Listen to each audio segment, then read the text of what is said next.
Hello friends, ಹೇಗಿದ್ದೀರಾ? ಈ ಒಂದು ವಿಡಿಯೋದಲ್ಲಿ ನಾನು ನಿಮಗೆ N C R T first P U C chemistry ಸಬ್ಜೆಕ್ಟ್ದು ಎಲ್ಲ ಚಾಪ್ಟರ್ಸ್ದು ಸಮರಿನ ನಾನು ರಿವಿಷನ್ ಮಾಡ್ತಾ ಇದ್ದೆ. ಹಾಗಿತ್ತಂದ್ರೆ ನಾವು ನೆಕ್ಸ್ಟ್ ಚಾಪ್ಟರ್ ಯಾವುದಿದೆ ನೋಡ್ರಿ, ಅದನ್ನು ನಾವು ಸ್ಟಾರ್ಟ್ ಮಾಡಿದ್ರೆ ಆಯಿತು. ನೆಕ್ಸ್ಟ್ ಚಾಪ್ಟರ್ ಯಾವುದು ಅಂದ್ರೆ ಸ್ಟೇಟ್ಸ್ ಆಫ್ ಮ್ಯಾಟರ್ ಅಂತಂದು. ಅದರಲ್ಲಿ ಸಹಿತ ನಾವು ಏನು ಸ್ಟಡಿ ಮಾಡ್ತೀವಿ ಅಂದರೆ ಜಾಸ್ತಿ KCS ಸ್ಟೇಟ್ ಬಗ್ಗೆ ನಾವು ಸ್ಟಡಿ ಮಾಡ್ತೀವಿ ರೀ. ನೋಡಿರಿ, ಸಾಲಿಡ್ ಸ್ಟೇಟ್ ಬಗ್ಗೆನೂ ಸಹಿತ ನಾವು ಸ್ಟಡಿ ಮಾಡ್ತೀವಿ. ಬಟ್ ಅದನ್ನ ಸೆಕೆಂಡ್ ಪಿ ಯು ಸಿ ಒಳಗಡೆ ಸಾಲಿಡ್ ಸ್ಟೇಟ್ ಅಂತ ಒಂದು ಚಾಪ್ಟರ್ ಇದೆಯಲ್ಲ, ಅದರಲ್ಲಿ ಸ್ಟಡಿ ಮಾಡ್ತೀವಿ.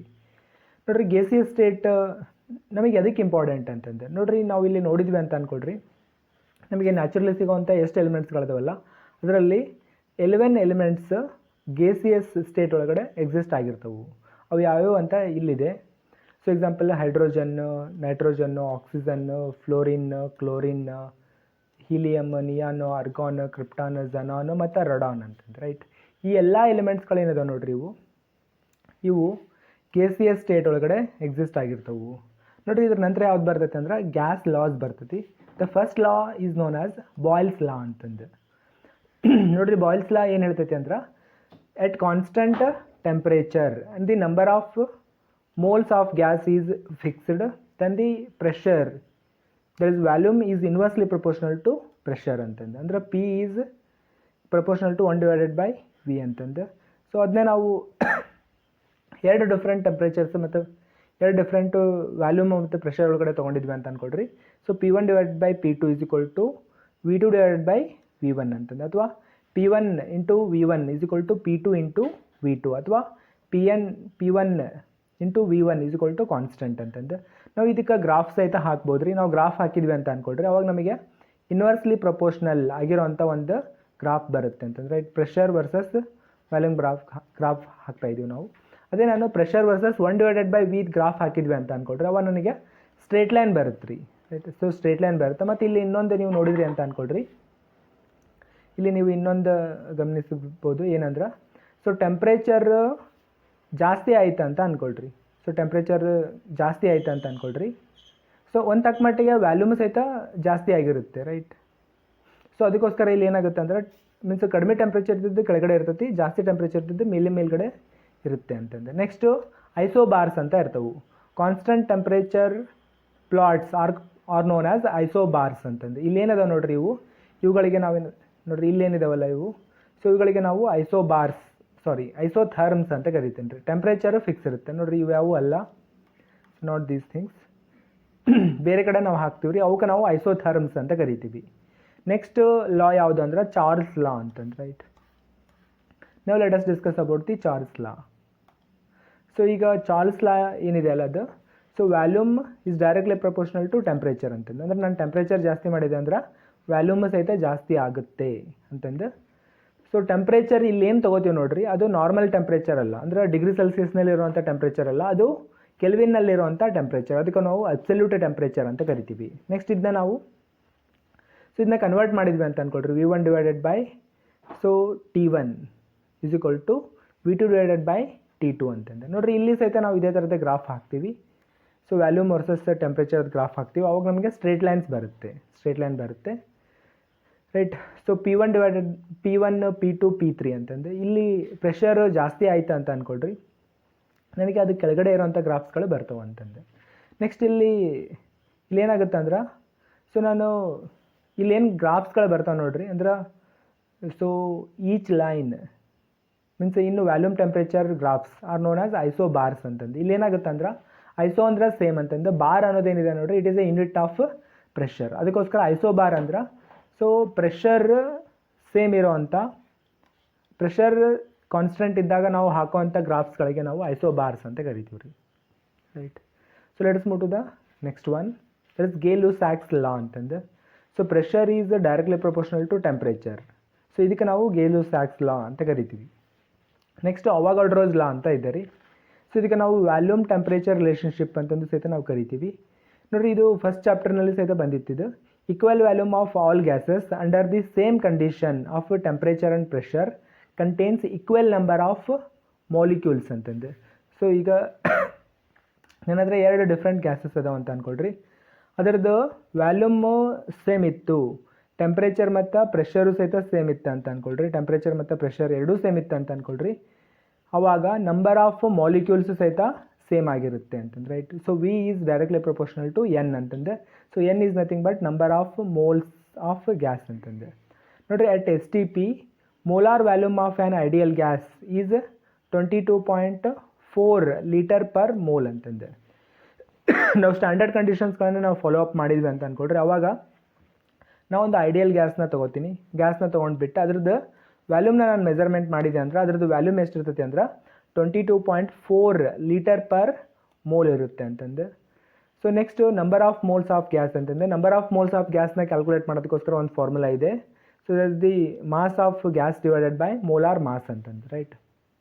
That is weight divided by molecular mass. So that will gives the number of moles ಅಂತಂದು right. So let us move to the next concept. ನೋಡ್ರಿ ಇಲ್ಲಿದೆ ನೋಡ್ರಿ ಐಡಿಯಲ್ ಗ್ಯಾಸ್ ಇಕ್ವೇಷನ್ ಅಂತಂದು. So P V is equal to N R T ಅನ್ನೋದೇನಿದೆ ಅಲ್ಲ, this equation is known as ideal gas equation ಅಂತ. ನೋಡ್ರಿ from Boyle's law, so volume is inversely proportional to 1 divided by P ಅಂತಂದು, ಅಥವಾ directly proportional to 1 divided by P ಅಂತಂದು. Charles law volume is directly proportional to temperature ಅಂತಂದು. Next Avogadro's law ಏನು ಹೇಳ್ತೈತೆ ಹೇಳ್ರಿ. So volume is directly proportional to number of moles ಅಂತಂದು. So ಈಗ ನಾನು ಇಲ್ಲೇನಿದೆ ನೋಡ್ರಿ ಇದನ್ನ ನಾನು ಬರ್ಕೋತೀನಿ ನಾನು. ಅವಾಗ P into V divided by N into T is equal to R ಅಂತಂದು ರೈಟ್, ಅಥವಾ P V is equal to N R T ಅಂತಂದು. ಈಗ ನಾನು ಆರ್ ಅಂತ ಏನೋ ಒಂದು ಗ್ಯಾಸ್ ಕಾನ್ಸ್ಟೆಂಟ್ ಇದೆ ನೋಡ್ರಿ, ಅದ್ರದ್ದು ವ್ಯಾಲ್ಯೂನ ನಾವು ಫೈಂಡ್ ಔಟ್ ಮಾಡ್ಬೋದು. ಸೊ ಅದಕ್ಕೋಸ್ಕರ ನಾವು ಇಲ್ಲಿ ಏನು ಮಾಡಬೇಕಂದ್ರೆ ಇಲ್ಲಿ ಕೊಟ್ಟಿರೋಂಥ ವ್ಯಾಲ್ಯೂಸ್ಗಳನ್ನು ನಾವು ಸಬ್ಸ್ಟಿಟ್ಯೂಟ್ ಮಾಡಬೇಕು. Pressure 10 to the power 5 pascal. Next volume 22.4 into 10 to the power -3 metre cube divided by 1 mole 273.15 kelvin ಅಂತಂದು. ಅವಾಗ ನಮಗೆ ಎಷ್ಟು ಬರುತ್ತಾ 8.314 joule per kelvin per mole ಅಂತ ಬರುತ್ತಾ. So this is the value of universal gas constant R ಅಂತಂದು. Next S T P ಅಂತ ಇರ್ತೈತೆ ರೀ, ಅಂದರೆ ಸ್ಟ್ಯಾಂಡರ್ಡ್ ಟೆಂಪ್ರೇಚರ್ ಆ್ಯಂಡ್ ಪ್ರೆಷರ್ ಅಂತಂದು. ಅದೇ ಟೈಪ್ ಇನ್ನೊಂದು ಸಹಿತ ಇರ್ತೈತಿ ಎಸ್ ಎ ಟಿ ಪಿ ಅಂತಂದು, ಅಂದ್ರೆ standard ambient temperature and pressure ಅಂತಂದು. ಈ ಎಸ್ ಎ ಟಿ ಪಿ ಒಳಗಡೆ ಸೊ ಟೆಂಪ್ರೇಚರ್ ಎಷ್ಟಿರ್ತೈತೆ ಅಂದ್ರೆ 298.15 ಡಿಗ್ರಿ ಸೆಲ್ಸಿಯಸ್ ಇರುತ್ತೆ, ಮೀನ್ಸ್ ಕೆಲ್ವಿನ್ ಇರುತ್ತೆ ಅಂತಂದು. ನೆಕ್ಸ್ಟು ಪ್ರೆಷರ್ 1 ಬಾರ್ ಇರ್ತೈತಿ, ಅಥವಾ exactly 10 to the power 5 pascal ಅಂತಂದು, ಅಥವಾ 22.789 ಆಗಿರುತ್ತೆ ರೀ ಅಂತಂದು right. Next S T P ಅಂತಂದು, ಎಸ್ ಟಿ ಪಿದಲ್ಲಿ ಟೆಂಪ್ರೇಚರ್ ಎಷ್ಟಿರ್ತೈತಿ ಅಂದ್ರೆ 273.15 ಕೆಲ್ವಿನ್ ಇರ್ತೈತಿ. Next pressure 10 to the power 5 pascal ಇರ್ತೈತಿ. ವ್ಯಾಲ್ಯೂಮು 22.41 ಇರುತ್ತೆ ಅಂತಂದು. ಅಂದರೆ ಇಲ್ಲಿ ಎಸ್ ಎ ಟಿ ಪಿ ಒಳಗಡೆ ವ್ಯಾಲ್ಯೂಮು 22.789 ಇರ್ತೈತಿ. ಅದೇ ನಾನು ಎಸ್ ಟಿ ಪಿ ಒಳಗಡೆ 22.41 ಅಂತ ನಾವು ಕನ್ಸಿಡರ್ ಮಾಡ್ಬೋದು. Next Dalton's law of partial pressure ಅಂತಂದು. ನೋಡ್ರಿ total pressure excited by mixture of gases is sum of partial pressure of individual gases ಅಂತಂದು. ಎಕ್ಸಾಂಪಲ್ ಈಗ ನನ್ನ ಹತ್ರ ಒಂದು ಕಂಟೈನರ್ ಇದೆ ಅಂತ ಅಂದ್ಕೊಡ್ರಿ. ಈ ಕಂಟೈನರ್ ಒಳಗಡೆ 2 ಗ್ಯಾಸ್ ಇರ್ತೈತೆ ರೀ, ಒಂದು ನೈಟ್ರೋಜನ್ ಇನ್ನೊಂದು ಆಕ್ಸಿಜನ್ ಅಂತಂದು. So total pressure excited by both these gases is equal to 10 atmosphere ಇದೆ ಅಂತ ಅಂದ್ಕೊಳ್ರಿ. ಸೊ 10 ಅಟ್ಮಾಸ್ಫಿಯರ್ ಟೋಟಲ್ ಪ್ರೆಷರ್ ಇತ್ತು ಅಂತ ಅಂದ್ಕೊಳ್ರಿ. So pressure excited by nitrogen is like 5 atmosphere. Next ಅದೇ type pressure excited by the oxygen is 5 atmosphere ಅಂತ. ಅಂದರೆ total partial pressure is sum of total pressure excited is sum of partial pressure of individual gases ಅಂತಂದು right. Next ನೋಡ್ರಿ ಇಲ್ಲಿ P total is equal to P1 + P2 + P3 ಅಂತಂದೆ. So at constant temperature and volume ಅಂತಂದೆ. ನೋಡ್ರಿ ಈ ಥರದ ಗ್ರಾಫ್ಸ್ಗಳು ಬರ್ತಾವೆ, ಈ ಥರದ ಗ್ರಾಫ್ ಬರ್ತೈತೆ ರೀ, ಪಿ ವಿ ವರ್ಸಸ್ ಪಿ ಅಂತಂದು. ಸೊ ಈ ಥರದೊಂದು ಗ್ರಾಫ್ ಬರುತ್ತೆ. ಸೊ ಈ ಗ್ರಾಫ್ನ ನೀವು ನೋಡಿದ್ರಿ ಅಂತ ಅಂದ್ಕೊಳ್ರಿ. ಇಲ್ಲೇನಾಗುತ್ತೆ ಅಂದ್ರೆ ಸೊ ಐಡಿಯಲ್ ಗ್ಯಾಸ್ ಇತ್ತು ಅಂತ ಅಂದ್ಕೊಳ್ರಿ, ಇಲ್ಲಿ ಏನೂ ವ್ಯಾಲ್ಯೂಮ್ ಚೇಂಜ್ ಆಗಬಾರ್ದು. ನಾವು ಪ್ರೆಷರ್ ಹಾಕಿದ್ರೂ ಸಹಿತ ನಿಮಗೆ ಏನೂ ವ್ಯಾಲ್ಯೂಮ್ ಚೇಂಜ್ ಆಗಬಾರ್ದು. ಬಟ್ ರಿಯಲ್ ಗ್ಯಾಸಸ್ ಇರ್ತಾವೆ ನೋಡ್ರಿ, ಅಥವಾ ನಾರ್ಮಲ್ ಗ್ಯಾಸಸ್ ಇರ್ತಾವಲ್ಲ, they show some change in behaviour. So example carbon monoxide ಮೊದಲಿಗೆ ಸೊ ಡಿಕ್ರೀಸ್ ಆಗುತ್ತೆ, ಆಮೇಲೆ ಇನ್ಕ್ರೀಸ್ ಆಗುತ್ತೆ. ಅದೇ ನಾನು CH4 ತೊಗೊಂಡೆ ಅಂತ ಅಂದ್ಕೊಳ್ರಿ, ಅದಕ್ಕೆ ಸಹಿತ ಮೊದಲು ಡಿಕ್ರೀಸ್ ಆಗುತ್ತೆ, ಆಮೇಲೆ ಹೆಚ್ಚಿಗೆ ಆಗ್ತಾ ಹೋಗುತ್ತೆ. ನೆಕ್ಸ್ಟ್ ಹೈಡ್ರೋಜನ್ ತೊಗೊಂಡೆ ಅಂತ ಅಂದ್ಕೊಳ್ರಿ, ಅದು ಡೈರೆಕ್ಟಾಗಿ ಹೆಚ್ಚಿಗೆ ಆಗ್ತಾ ಹೋಗುತ್ತೆ. ಅದೇ ಟೈಪ್ ನಾನು ಪ್ರೆಷರ್ ವರ್ಸಸ್ ವ್ಯಾಲ್ಯೂಮ್ದು ಗ್ರಾಫ್ ಆಲ್ರೆಡಿ ಹಾಕಿದ್ವಿ ನಾವು, ಅವಾಗ ನಮಗೆ ಇನ್ವರ್ಸ್ಲಿ ಪ್ರಪೋರ್ಷನಲ್ ಗ್ರಾಫ್ ಬಂದಿತ್ತು, ಕರೆಕ್ಟಾ? ಅದೇ ನಾನು ಐಡಿಯಲ್ ಗ್ಯಾಸ್ ಅಂತ ನಾನು ಇಮ್ಯಾಜಿನ್ ಮಾಡ್ಕೊಂಡಿದ್ದೆ. ಅದೇ ನನಗೆ ರಿಯಲ್ ಗ್ಯಾಸ್ ಇತ್ತು ಅಂತ ಅಂದ್ಕೊಳ್ರಿ, ಆ ರಿಯಲ್ ಗ್ಯಾಸ್ದು ಕರ್ವ್ ಏನಿದೆ ಅಲ್ಲ, ಅದು ಈ ಐಡಿಯಲ್ ಗ್ಯಾಸ್ಗಿಂತ ಸ್ವಲ್ಪ ಜಾಸ್ತಿ ಬರ್ತೈತಿ ಅಂತಂದ್ರೆ, ರೈಟ್? ನೋಡಿರಿ, ಇದಾಗಿದ್ದ ಮೇಲ್ಗಡೆ ಯಾವ್ದು ಬರುತ್ತೆ ಅಂದ್ರೆ ವ್ಯಾನ್ ಡರ್ ವಾಲ್ಸ್ ಇಕ್ವೇಷನ್ ಅಂತಂದು. Let's discuss about that one. ನಾವೀಗ ಆಲ್ರೆಡಿ ಐಡಿಯಲ್ ಗ್ಯಾಸ್ ಇಕ್ವೇಷನ್ ಬರ್ಕೊಂಡಿದ್ದೀವಿ, ಹೌದಿಲ್ರಿ? ಅಥವಾ ನಮಗೆ ಗೊತ್ತಿದೆ PV = nRT ಅಂತಂದು, ರೈಟ್? nRT ಅನ್ನೋದು ಏನಿದೆಯಲ್ಲ, ಅದೇ ideal gas equation for ideal gas ಅಂತಂದು. ಅದೇ ನಾನು ರಿಯಲ್ ಗ್ಯಾಸಸ್ಗೆ ನಾನು ಈ ಥರದೊಂದು ಇಕ್ವೇಷನ್ ಬರಿಬೇಕಾಗಿತ್ತು ಅಂತ ಅಂದ್ಕೊಳ್ರಿ, ಆ ಒಂದು ಇಕ್ವೇಷನ್ ಯಾವುದಾಗಿರ್ತೈತೆ ಅಂದ್ರೆ ವಾನ್ ಡರ್ ವಾಲ್ಸ್ ಇಕ್ವೇಷನ್ ಅಂತಂದು, right? So P + AN² / V² bracket V - N × B = nRT ಅಂತಂದು. ಇಲ್ಲೇನಿದೆ ಅಲ್ಲ, ಇದಕ್ಕೆ ನಾವೇನಂತ ಕರಿತೀವಿ ಅಂದ್ರೆ ವಾನ್ ಡರ್ ವಾಲ್ಸ್ ಇಕ್ವೇಷನ್ ಅಂತ ಕರಿತೀವಿ. ನೀವು ಇಲ್ಲಿ ನೋಡ್ಬೋದು, pressure exerted by real gas is small. So for that reason we are adding one more extra term. ಅದೇ ನಾನು ವ್ಯಾಲ್ಯೂಮ್ನ ನಾನು ಕನ್ಸಿಡರ್ ಮಾಡಿದೆ ಅಂತ ಅಂದ್ಕೊಳ್ರಿ. Volume of ideal gas is negligible, but for real gas it is little bit more. So for that reason we are subtracting some quantity from that volume ಅಂತಂದು, right? Next ನೋಡ್ರಿ, ಇಲ್ಲೊಂದು ಸಣ್ಣ ಕಾನ್ಸೆಪ್ಟ್ ಇದೆ, ಅದಕ್ಕೆ ನಾವೇನಂತ ಕರಿತೀವಿ ಅಂದ್ರೆ ಕ್ರಿಟಿಕಲ್ ಟೆಂಪ್ರೇಚರ್ ಅಂತಂದು. The temperature at which the gas exist as liquid above it exist as A gas ಅಂತಂದು.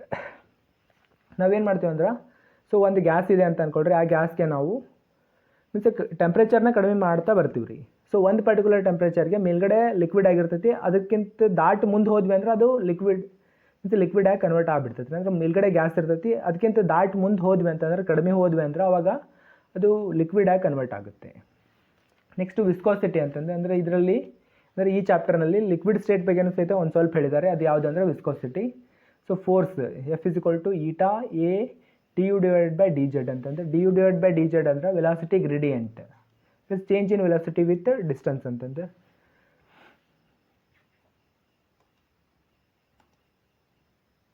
So here in this case A is nothing but area of contact ಅಂತಂದು. Next eta is nothing but coefficient of viscosity in CGS units. Unit for eta is poise ಅಂತಂದು. In SI unit, eta units are Newton second per meter square ಅಂತಂದು. 1 poise is equal to 1 gram per centimeter per second ಅಂತಂದು, ಅಥವಾ 10⁻⁻1 kg per meter per second ಅಂತಂದು, right? ನೋಡ್ರಿ, this is all about states of matter, that is gaseous state. So let us move to the next concept, next chapter, that is thermodynamics. ನೋಡ್ರಿ, let us discuss about this one. Thermodynamics ಒಳಗಡೆ system ಅಂತ ಬರುತ್ತೆ. ಆ system ಒಳಗಡೆ 2 type ಇರ್ತೈತೆ ರೀ. ಒಂದು open system ಅಂತಂದು, ಇನ್ನೊಂದು ಕ್ಲೋಸ್ಡ್ ಸಿಸ್ಟಮ್ ಅಂತಂದು. ಓಪನ್ ಸಿಸ್ಟಮ್ ಒಳಗಡೆ ಎರಡು ಕ್ವಾಂಟಿಟೀಸ್ ಇರ್ತಾವೆ ರೀ. ಒಂದು ಮ್ಯಾಟರ್ ಮತ್ತು ಎನರ್ಜಿ, ಅವೆರಡೂ ಎಕ್ಸ್ಚೇಂಜ್ ಆಗ್ತಾ ಇರ್ತವೆ. ಅದೇ ನಾನು ಕ್ಲೋಸ್ಡ್ ಸಿಸ್ಟಮ್ ಒಳಗಡೆ ಏನಾಗುತ್ತೆ ಅಂದ್ರೆ ಮ್ಯಾಟರ್ ಎಕ್ಸ್ಚೇಂಜ್ ಆಗ್ತಾ ಇರೋದಿಲ್ಲ, ಬಟ್ ಎನರ್ಜಿ ಎಕ್ಸ್ಚೇಂಜ್ ಆಗ್ತಾ ಇರುತ್ತೆ. ನೆಕ್ಸ್ಟ್ ಅಡಿಯಾಬೆಟಿಕ್ ಚೇಂಜ್ ಅಂತಂದು. ಅಡಿಯಾಬೆಟಿಕ್ ಚೇಂಜ್ ಒಳಗಡೆ ನೋ ಹೀಟ್ ಎಕ್ಸ್ಚೇಂಜ್ ಅಂತಂದು, ರೈಟ್? ಅದ್ರ ನಂತರ ಯಾವ್ದು ಬರ್ತೈತೆ ಅಂದ್ರೆ ಫಸ್ಟ್ ಲಾ ಆಫ್ ಥರ್ಮೋಡೈನಮಿಕ್ಸ್ ಅಂತಂದು. ನೋಡ್ರಿ, ನಾವು ಡೈರೆಕ್ಟಾಗಿ ಫಸ್ಟ್ ಲಾ ಆಫ್ ಥರ್ಮೋಡೈನಮಿಕ್ಸ್ ಅಂತ ನಾವು ಹೇಳಿದ್ವಿ ಅಂತ ಅಂದ್ಕೊಳ್ರಿ, energy of an isolated system is constant ಅಂತ ಹೇಳಿಬಿಡ್ತೀವಿ. ಬಟ್ ಅದೇ ನಾವು ಇಕ್ವೇಷನ್ ಫಾರ್ಮೆಟ್ ಒಳಗಡೆ ಬರೆದ್ವಿ ಅಂತ ಅಂದ್ಕೊಂಡ್ರೆ ಅದು ಜಾಸ್ತಿ ಇಂಪಾರ್ಟೆಂಟ್ ಆಗಿರುತ್ತೆ. Delta U is equal to Q plus W ಅಂತಂದು. Delta U is equal to Q plus W ಅಂತಂದು ಈ ಇಕ್ವೇಷನ್ನ ನೀವು ನೆನ್ಪಿಟ್ಕೋಬೇಕು. Next delta U is nothing but change in internal energy ಅಂತಂದು. ನೆಕ್ಸ್ಟ್ ಕ್ಯೂ ಅಂದ್ರೆ ಹೀಟ್ ಸಪ್ಲೈಡ್, ಡಬ್ಲ್ಯೂ ಅಂದ್ರೆ work done ಅಂತಂದು. ನೆಕ್ಸ್ಟ್ ವರ್ಕ್ ಡನ್ ಅದನ್ನು ನಾವು ಕ್ಯಾಲ್ಕುಲೇಟ್ ಮಾಡೋದಕ್ಕೋಸ್ಕರ ಈ ಒಂದು ಎಕ್ಸ್ಪ್ರೆಷನ್ನ ಯೂಸ್ ಮಾಡ್ತೀವಿ, right? W is equal to integration V1 to V2 P external into dV ಅಂತಂದು.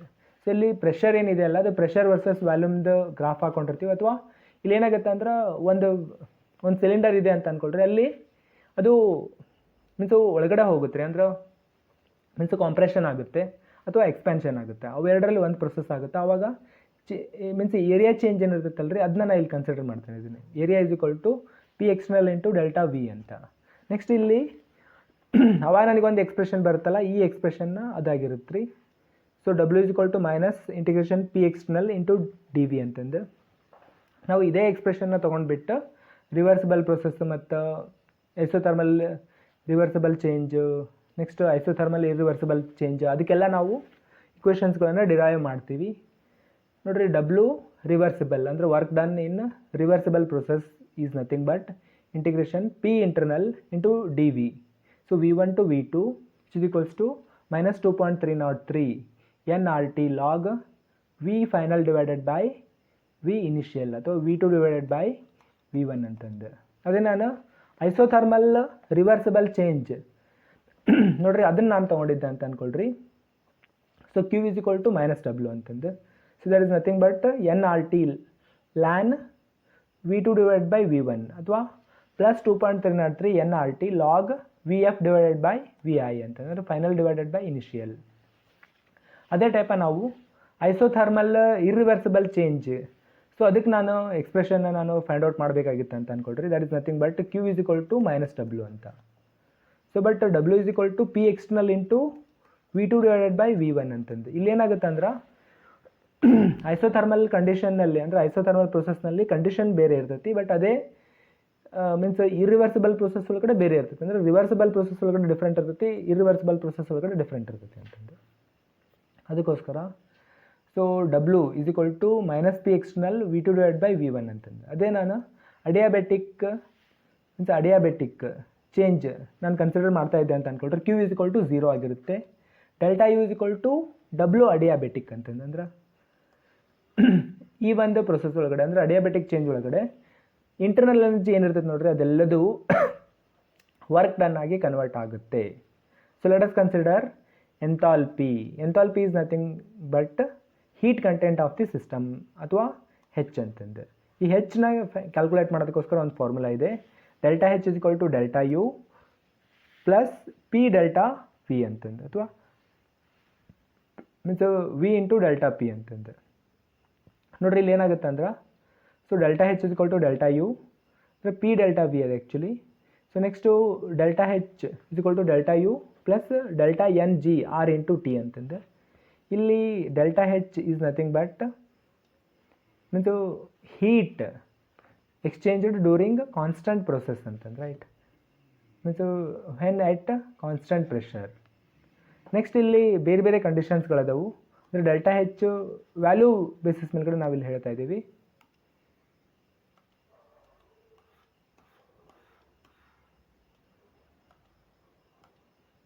ನೋಡಿ, delta H is negative when that process is exothermic ಅಂತಂದೆ.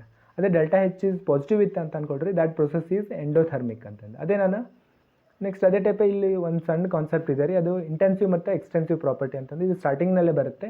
ಇದನ್ನ ನಾವು ತಿಳ್ಕೊಳ್ಳೋದಕ್ಕೋಸ್ಕರ ಒಂದು ಟ್ರಿಕ್ ಯೂಸ್ ಮಾಡ್ತೀವಿ, IDEA ಅಂತಂದು, ಐಡಿಯಾ ಅಂತಂದು.